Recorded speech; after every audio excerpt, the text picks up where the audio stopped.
Bienvenue sur Eyokani Télévision. Merci pour tous ceux qui sont déjà abonnés, qui sont fidèles à nous, qui assistent à nos lives chaque 17 heures. Nous sommes en direct. Merci énormément. Tout le jour à 17 heures, nous sommes en direct, sauf le dimanche. Pour ceux qui ne sont pas encore abonnés, je ne sais pas qu'est-ce que vous attendez. Sinon, abonnez-vous. Allez juste au bas de cette vidéo. C'est écrit en rouge, s'abonner. Vous cliquez là-bas. Et puis juste après, il y aura une cloche qui va apparaître. Vous cliquez sur la cloche et il y aura 3 propositions. Prenez la première proposition pour être informé de chaque vidéo qui sera mise en ligne sur Eyokani Télévision. Aujourd'hui, je me permets de vous raconter une histoire qui m'a fait très mal parce que j'étais à l'hôpital. Déjà, l'histoire, vous allez voir une photo qui va apparaître tout à l'heure. C'est la maman qui est au milieu, l'enfant qui a été tué là-bas au fond, et son grand frère au début, là, à ta gauche, à notre droite plutôt. Donc, cette histoire m'a fait mal et je me suis décidé de venir, de passer voir la famille. J'ai visité la famille et puis j'ai dit que je devrais mettre ça en ligne. Parce que la famille dit que non, les journalistes se sont passés, mais ils ne veulent pas diffuser la mort de notre frère. On ne sait pas pourquoi, qu'est-ce qui s'est passé et tout ça là. Donc moi, je m'étais dit, bon, je vais quand même essayer parce qu'ils ont dit que ils ne voulaient vraiment pas médiatiser ça dans le sens où, comme leur maman, bon, ça, je veux dire ça à la fin. Allons-y d'abord comprendre ceci. On est arrivé, j'étais à l'hôpital quelque part vers le quartier de ce garçon. C'est vers Bumbu. Je suis arrivé là-bas à l'hôpital, on me dira qu'il y a eu assassinat d'un garçon du coin. Nasimi makolo nanga na keiti wana. Na mon famille personnellement, vous allez voir que quelque part ils ont la moi vidéo montezo tourné. Na komi wana, na bani kotuna lisolo na bi ah. Na tuni bamiso biso balobi non, la télévision balobi kaza na kuluna, na bi non, moi je vais aller voir si réellement aza kuluna ou pas. Donc le garçon que vous voyez, maman na bango aboti bango awa na kibaza na Kishasa ou batikala na Kishasa baza ya ene na bango ya mwasi abalaki abala oyo bomoni na photo baza na maman na bango aza na droite ya maman na bango après oyo akufi. Donc bazaki 3, baza 3 awa. Maman est partie sûrement se chercher na poto kuna pas na bana selon leur grand frère avec qui on a parlé hier. C'est comme ça que maman, moi na wa liboso ya mwasi, mobali na ye akufi. Comme na coutume na biso batu mwindu ezalaka que biso ba congolais na ebité et précisément so baza ya wapi, je suis sûr baza ya ba Congo. Maman fala ya akunda bokilo na ye. C'est comme ça que ça se passe parce que moi na ye akufeli mobali. Aye po ya okunda moi bokilo na ye, c'était le vendredi passé. Maman a commis bato bake ko na aéroport. Les deux garçons momoni pembeni ya maman na bango na photo eleki liboso. Donc le garçon à sa droite, na droite na yo na ngai na bino tozota la vidéo, et puis le garçon qui est au fond, c'est celui qui a été tué. Maman na bango na katikati kangisi suki maboko mibale. Maman na bango aye po akunda bokilo na ye ya mobali ya mwana na ye ya liboso.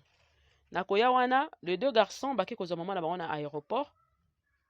Bazongi comme matanga eza na bandal, bazwi pe kaka maman flat pe musika te kote kuna, batie maman, ba déposer ba biloko et tout ça là. Ndé kaka ezalaka maman za ya bino, boyebi ke à tout moment bokozwa temps ya kokabola biloko et tout ça là. C'est comme ça que bake na matanga, tant bakomi na matanga kuna maman atali quand même bango esili, azongi po ya ko se changer, a changer ba bilamba et tout ça là. Je crois que c'était ça. Akomi quand même na matanga azongi aye ko se changer po akela na matanga. Tango bakomi po bakomi na matanga, le plus jeune est rentré na ndako bavandaka. O bavandaka donc tant bavandaka awa, tant maman bango azalaka te bavandaka na Bumbu. Na venu na bosani kombo nango mais ça va venir avec le nini parce que lobi dans luka ki mingi. Azongi na ndako na bango wana ya Bumbu, ayebisi ndeko na bango mo fala kutape bakongo fala ya po bakutala maman ya bango. Ya zongi na Bumbu c'était aya na ye na ndako parce que ngana kozala kuna. Donc il est rentré pour recevoir la personne qui devait venir de Mbanzangungu.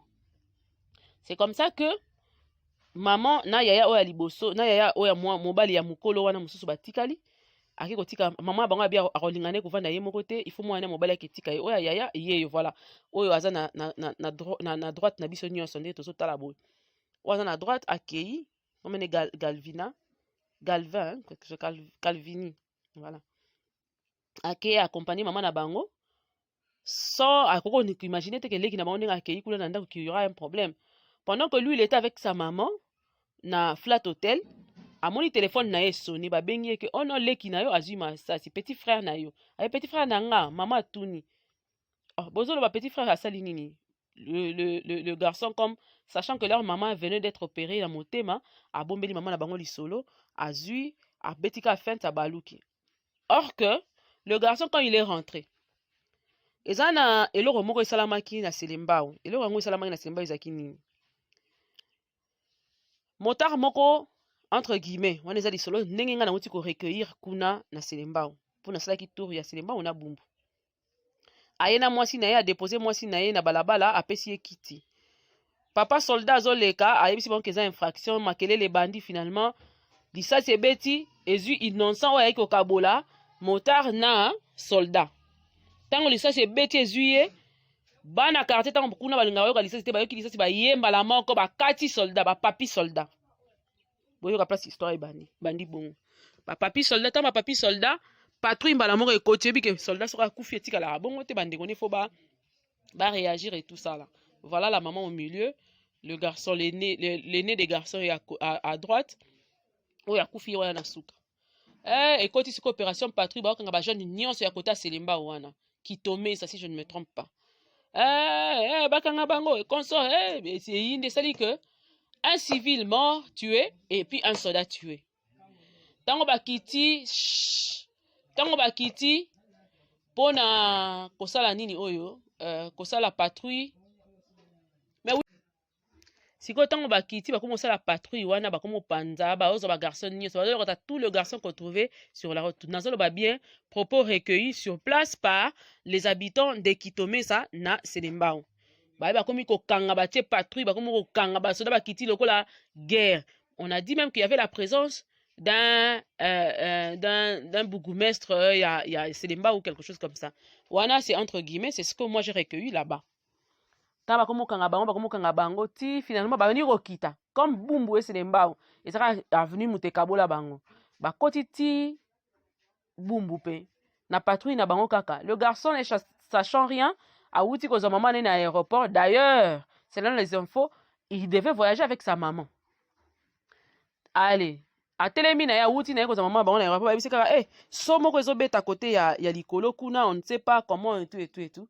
Yeah, avant dina lobi ndenge za côté likolo za na Selemba ou donc biso to côté ya bumbu koto yo. Bon, voilà quoi. Atelemi na coin na bango na libosa porte na bango atelemi. Azolongola ne basalite na manzaka. Ayoka kaka eloko moko ekoti e traverser ekoti na gauche bimi na droite. Akweya gangi na kufi. Donc le policier qui a tiré sur le garçon azalaki musika azalaki pembeni asalaki nini détail on ne sait pas parce que ba garçon nyonso na ba jeune nyonso ba kimaki ye sachant kazaki libosa porte na bango ayeba eloko moko te kosalama mais liwe ekuti ye liboso ya porte ya ndako na bango. On nous a même montré le lieu tokozwa avec le temps koyeba ndenge nini tokosala émission na bango tango baoza mwa bazala mwa apaisé na oyo ekomeli bango.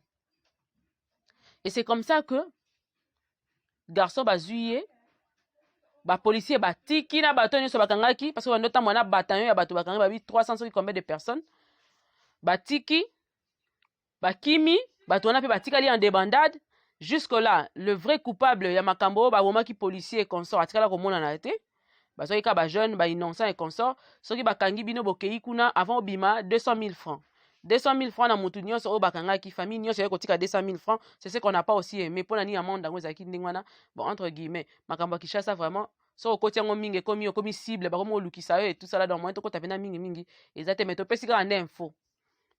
Et c'est comme ça que bazui garçon bamemi ye ti na mama emo et na kankokolo bakomi na kankokolo.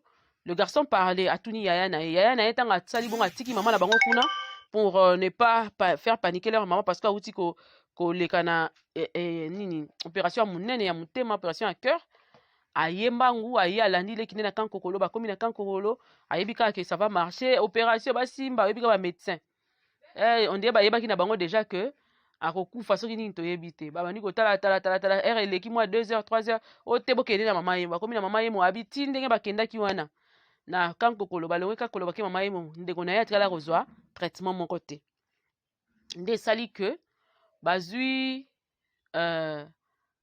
ndeko neti mama yemo na mama yemo bakomi na 1h du matin ya samedi nde ndeko na ye akufi. Pasi na bango nde yango wana. Lelo tozokamwa ke lisasi na este. Nde biso tosali effort ya kokoma ti sur place. Balobi boye. Baza na bango na posa koleka na télévision nanu te pour l'instant. Ils passeront après basi sana matanga na bango parce qu'ils ont 2 matanga successivement boye. Il y a na bango akufeli mobali ainsi que il y a leki na bango oazu masasi. Et puis bazo mituna. Soki ba médiatiser yango bénéfice na bango ezala nini parce que ba mona pe batebele baleka leka na ba télévision balela finalement eloko mo esalama te.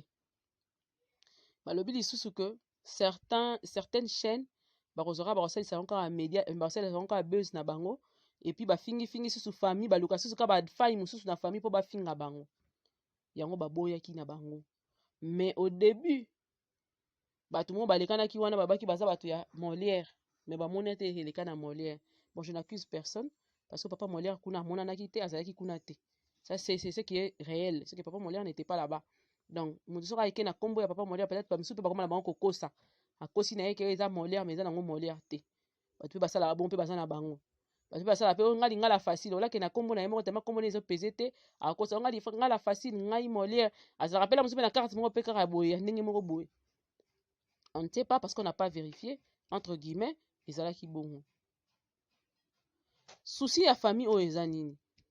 Au moins ba identifier policier oyo abomi mwana na bango.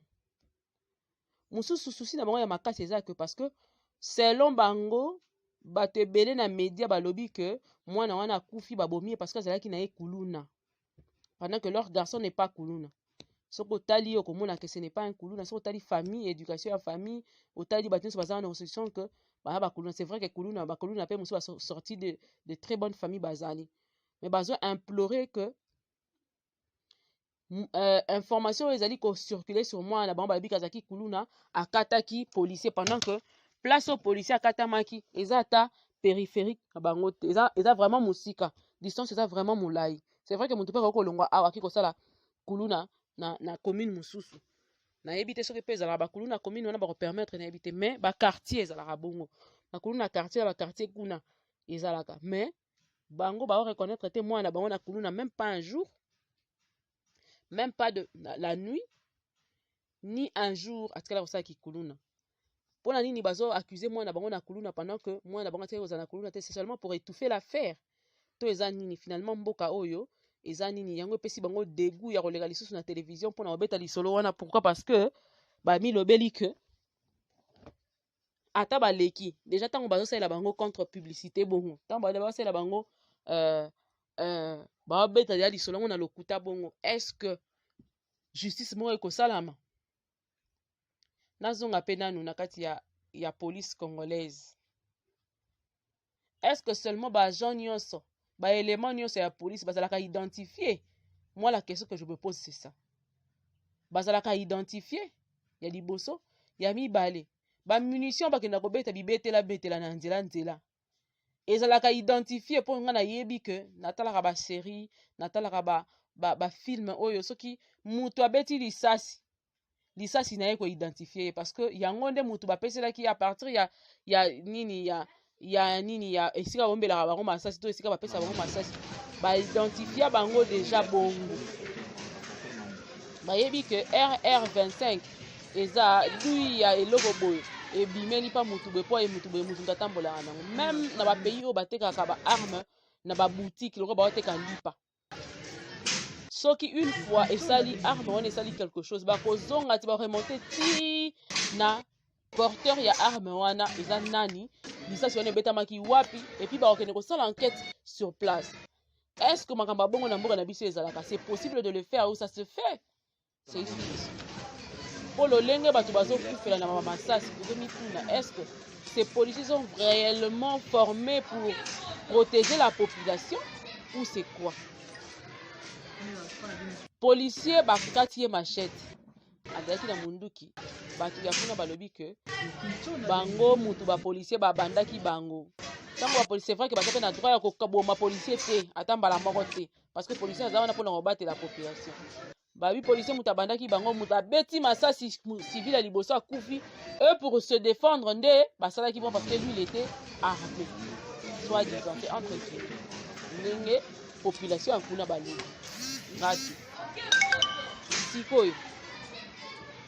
Masasi kuna na ngambo wana selemba ezaki masasi bakati policier. Siko mwana o babeti masasi ye moko azaki na balaba azaki ye moko azaki na troupement te azaki ye moko azui lisasi contre ba soldat o dans réfléchir kaka contre ba soldat o baza na arme garçon naza ye moko est-ce que faut ba bete masasi to ba ko yebiseka petit tokei esili po akobanga arme akokeni mutu aza ye moko na balabala sans arme ni arme blanche ni rien du tout yo ozi obeti ye masasi de côté c'est que réellement il était distrait parce qu'on a talaka mpe kaka na kati ya ba enquête mingi mpe ebele mutu oyo obeti lisasi azalaki presque mukongone vers yo c'est kazalaki sans défense obeti ye liboso azalaki na nsima azalaki sans défense le mosusu azalaki en face de toi comme ça je pouvais encore comprendre mais obeti ye de côté sûrement le mosusu mpe analingana ya kota nini na ndako mutu aexplike biso aza susu te parce que eloko asuka tunaki kaka balobi eza ke ayebisi ndeko de mobali yaya est ce que oyebisi mare yaya nayebisi te nayebisi ete ayebisi koyebisa ye te ayebisa mama bango te parce que mama bango mwana malgré na pasi na ye wana akokufa ayeba te kaka kokufa mais azoprotege mama na ye parce que ayebiki bauta ekoopere otala kote mboka na biso ekomi otala famille yango na olakisa bino autaki wana place kozalaki oyo baimage nazangi kaka na telefone kaka amateur nde na tie bacamarade na ye baza na somme donc guerre mosusu susu ebandi donc eza mpena kitoko te population ezosila bokomona bango prochainement ndenge bakoleka bango moko babena tikela bango ntongo basilisa makambo matanga bongo bakoya to passe mpena émission na papa na mama na bato nyonso na bafamille na bayaya baleli ke population ezosila kote wana na masasi ntongo midi pokwa population ezosila babi papa faci sala quelque chose tala nano makaya ya selema ona bumbu soki eza bango mu baza mabe bango wana selon dire na bango soki bango baza mabe bakondima mabe na bango soki bango baza na bapolisier mu baza na tort boluka solution parce que bapopulation kuna ezosila na bamasasi ernest babi kuna lisasi eloko pamba osakani babeti lisasi osakani babeti babengi yo bokokende babeti yo lisasi donc là-bas c'est comme ça eza na garçon mosusu bokomona babeti ye masasi na makolo so bala atikali sans usage ya makolo na ye akoya mpe bokomona ye na baémission kala mingi te awa tozosala déjà tozotourne tozomonte mpo totyela bino bomona donc kuna lisasi eloko pamba donc nga soki 17 heures ebeti na sillage wana nalingi te mpo na boyi na nga na mizongeli deja donc po enquête ezala ouvert mpona ka ya mute ya sonama enquête ezala ouvert bavérifie réellement est ce que azalaki kuluna soki azalaki kuluna ekoyebana kaka soki mpe azalaki kuluna te ekoyebana kaka nini esaliki babeta ye masasi ekoyebana fo baouvrir enquête mpo makambo esila soki basoda ya nani ya doli makambo basalaki infraction bakangi doli makambo lelo azangi poste na ye likolo na yango makambo oyo mpe ya mwana oyo baparent na ye baolela mwana bango 32 ans ake kaka boye vraiment enquête efongama mpona garçon oyo et puis c'est un garçon tellement aimé de son coin bato nyonso balobi mwana malamu mwana kitoko et tout ça donc voilà la famille abatu bazo ebele oni baosala te bafandi kaka baza lokola baa bacongolais te eza lokola bakenda kobome na Angola siko famille ezo ebele oni esala te natuni ndeko na ye natuni bandeko ne bazalaki wana ya na ye propre et tout ça natuni bongo mais sikoyo qu'est-ce que vous voulez faire déjà d'abord nano aza battu aza tellement touché ndeko ne bauti osala ne bacourse na ntongo ti na 16 heures azwi masasi bokabwani kaka pendant 1 heure boyoki ke babomi ye pendant que bauti osala ne bacourse boke aéroport bozwi mama bozongi boke matanga bosisi ye alobi akende kopema ndambo bongo ya na butu bokabwani kaka 1 heure apres babengi oke ndeko ne azwi masasi donc aza vraiment abattu ata koloba ngo soki mpe nasalaki video bombo monaki ata koloba ngo azokoka ngo te ere moko abandi olela ere moko alobi moke atiki na ye se bon ça va prendre ton temps silisa na yo matanga makambo nyonso ntango komona kokomi prêt osava naza na numero na yo na kobenga tokoya tobeta biso c'est pitoyable c'est très triste Na tuni esko bozo kanisa ko sala nini abito wana eloko sala te. Na mboko de ba pesa mutu justice. Est-ce que justice na mboko si esalema? Awa de ba bani ko benga ndeko na biso kaza kuluna. C'est pour carrément pour étouffer l'affaire, pour que tout ça na biso eloko te. Hein maman Mireille. Olingi to sala nini? Olisanga olingi to sala nini? Il faut que neta bo le kata na ba émission et tout ça là pour que eyoka na chef de l'état yoka ba rendre bilan justice. Justice ni ba rendre biso pour ça c'est fait moi na biso te. Justice c'est malamu banga ba rendre biso ni ezala kaka si ba toki ba condamner policier wana. Mais oyo eloko ekosala maka jamais pour bakolukaka élément wana ya police si bakomona ngela mosuku tazala sona Kinshasa te. Esali nga passe ya komona que un Congolais vivant au Congo a désespéré tina niveau wana na justice ya mboka na ye. Aza dépassé azoyeba susi eloko nini asala po azoyeba te. Donc famille esili mayele. Mama alobi pa mama botika ngai na ye na ngai séjour na ngai nakende na ngai si na perdre nakende na ngai pourtant na kovanda aye koyi makambo bozela nanu ko voyager nanu te sala nanu boye ekozwa kozwanga bane. Existe-t-il une justice? Existe-t-elle une justice dans ce pays? Ça existe réellement? Et si ça existe, à qui bénéficie cette justice? Si ça mboka o banane ba bénéficier kana. Pour ceux qui population de bénéficier de la justice ya mboka o yote, c'est que tina nango ezate banane ba bénéficier de la justice na mboka o. Tas d'injustice ezo tambola na Kinshasa oyo tozo ebaninga ko vivre te. Nous on na ndako na bino à 4-5 mètres abi ekomi ya ye. Boza eloko ya loba. Soka ninga sala nzela na ye akangeli bino balabala. Boza eloko ya loba te. État des droits papa Fati. Faites quelque chose. Les familles sont désespérées. État des droits papa Fati. Faites quelque chose. Les familles sont abattues. Population na isolée la na pasi. Un garçon plein d'avenir, un garçon plein de choses, plein de futur, Liboso. Atiki Bisoka Aboye, on dirait l'Iseki, pendant qu'il s'attendait même pas, ils ont attaqué Kabanda Kobela, et qui a aboye, mon abataki a moubé, souka aboye, pena koufinae. Il faut enquêter pour moi, justice pour ces garçons, justice pour Mick Gasonama. Tous auront un statut de justice pour ceux qui battent tout yébité. Oh Charlie, justice pour le Babylon Ramindele, tout ça. Tellement Mundela Zapembe, tout ça na profil na biso. Mais justice pour ces garçons, pour Nico Salamat. Pour ni justice pour Salamat, pour nos camarades nangayo. Pour Nico Salamat. Vraiment ba rolanda biso bo kabola vidéo et panzana penza et panzana partout. Bo partager penza vidéo parce que garçon a coupi dans des circonstances moko et ça la passe ils ont la histoire moko tragique, triste à 32 ans à peine. La vidéo vraiment oh nyo ça touché ça congolais à solo parce que ça vani aza touché na histoire oh a panzela biso vidéo a panzango pene kene kosimba timi kondi po ba ko sala justice soka za kuluna ekoyebana yango na ndelo ko mama na alobi biso ki leo ba fongoli enquête ndeko na alobi yani ya mobile soki leo ba fongoli enquête ba ko vérifier ba ko kena ba quartier na biso ba ko vérifier ce qui vraiment réellement ndeko na biso ki kuluna toté ko ba lo ba kuluna pona ba étouffer affaire oyo soki penza zaki kuluna tokoyeba yango soka enquête bandi voilà biso ba misusu tokozonga lisusu pa na bino po te bino ke te azaki pena kuluna kataki soldat mais jusqu'à preuve du contraire aza kuluna te même si baza na droit oboma mutu bongo te baza na droit oboma mutu bongo te justice ezali wana mpona mosala wana bakendine bakoti ekasho bakangi ye soki azalaki kuluna yango ndenge baoloba po eloko moko te yaki kuluna eza wana. Et là, que justice soit faite pour Mick Gasonama. Que justice soit faite pour Mick Gasonama. Biso nyonso topanza video tokabola yango penza kotela bato nyonso kotela mikondi na bandako na bango epanza na penza pour que moi situation esi la Mick Gasonama azala oyo akotombola o mungongo ya bato nyonso bazo ba jeune nyonso bazolela